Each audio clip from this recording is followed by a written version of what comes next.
if we are in a state of equilibrium, why do we tend towards the negative? Is evil stronger than good in us? Oh, I love that. It is great, because if you came here and told me, like, yeah, there's an equal amount of heaven and an equal amount of hell coming into you, I'd say, no, there's not. I go days without hearing heaven. Yeah. Well, and I once was complaining to a woman about how I didn't feel connected, or, just felt out of touch with, spiritual things that I might have felt, or at once I did feel in touch with.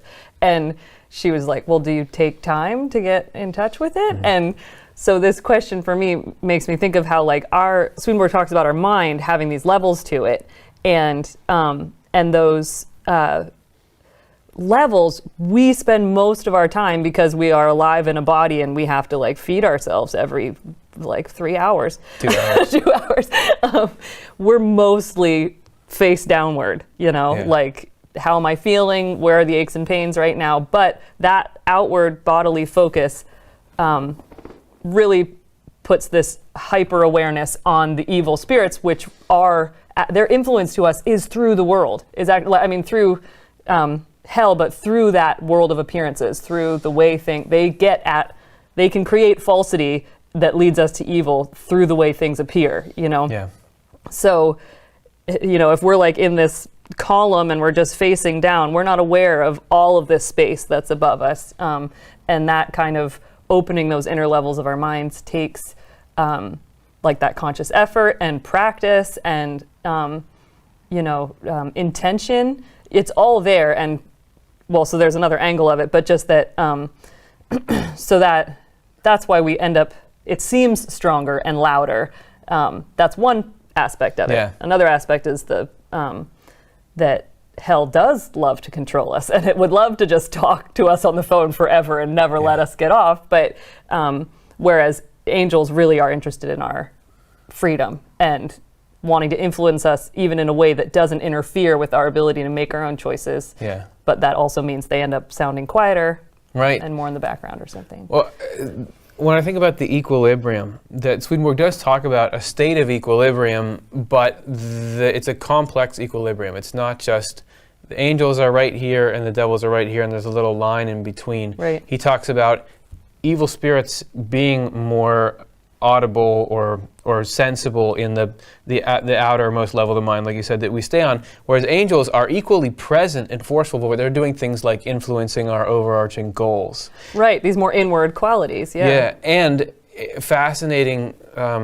assertion that Swedenborg makes is that the world of our experience and the world of what's really going on can be quite divergent, because during what used to be translated temptations, but now it's translated spiritual trials, that God is actually much closer to us during that, but we feel terrible because there is this conflict between good and evil. Even though good is really there, we feel the evil, and that's a great question of why. I do know that Swedenborg says we are operating in, I don't like this term, but the fallen state. Right. Meaning it used to be that good was the default, but now hell has gotten so strong and we have this negative tendency towards being a little bit selfish and being a little bit just sort of mentally denying the existence of God, even involuntarily. That's sort of the starting place. And I think that there is this significant amount of spiritual pollution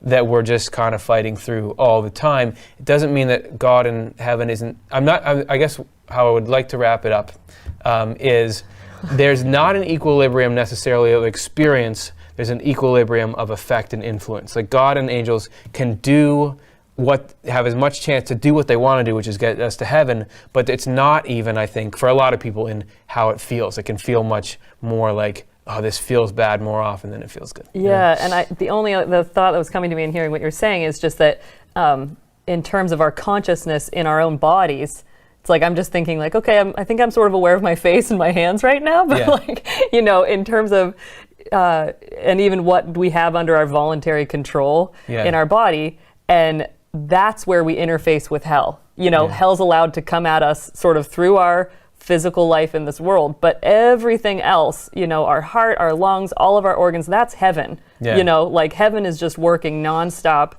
and we are blissfully unaware of Right. how much worse. So that's hugely, and in the balance is in the direction of heaven. You know, way Right. more heaven at play in our life than hell, even though our consciousness is more focused, is more aware of the hell activity. Yeah. But that, you know, I just love that idea. Speaking of the Band-Aid and all that stuff, like Right. as soon as you get a cut, your body works at healing it. It doesn't say, well, I'll get to that tomorrow. Yeah. Like, gosh, I've got a lot on my plate right now. You know, Right. it's just active. All right, here we go. Now we're doing this. So like, that's the way heaven works for us all the time.